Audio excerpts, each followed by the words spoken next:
না, প্রথম কথা হচ্ছে চাওয়ার ব্যাপারটা সত্যি আমরা সবসময় চাইতে পারিনি না, কারণ নির্ভর করেছে আমরা কেউ কেউ আছি সমাজের যারা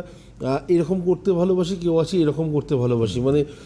এই জিনিসটা যদি আমি কোনো কারণে তার কাছ থেকে না পাই ততক্ষণ পর্যন্ত আমি এরকম করতে পারবো না। তো তার কাছে চাইতে আমার মনে হয় না কোনো রকম প্রবলেম আছে, এবং আপনার চাওয়ার মাধ্যমে যদি আরও 10জন মানুষের উপকার হতে পারে তাহলে সেই চাওয়াটা বা আপনার থেকে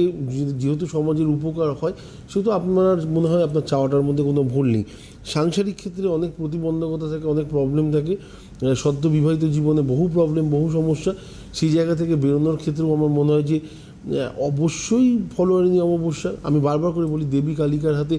যেহেতু আমাদের কর্মফলগুলোকে নির্ধারণ করা থাকে, সেই কর্মফলে যদি জটিলতা থাকে তার কাছ থেকে আমরা মুক্তি লাভ করতে পারি। সেইখানে যদি কোনো রকমের সমস্যা থাকে সেখান থেকে আমরা সেই প্রবলেম থেকে বেরিয়ে আসতে পারি। যদি আমাদের কোনো কারণে কী বলবো দুরারোগ্য ব্যাধি পর্যন্ত কোনো কারণে মার কাছে জানানো যায়, সেখান থেকেও হয়তো উপশম পাওয়ার একটা জায়গা অবশ্যই থাকতে পারে। তো বিশ্বাসটা অবশ্যই রাখতে হবে, উপশমটা দরকার, একদম উপশমটা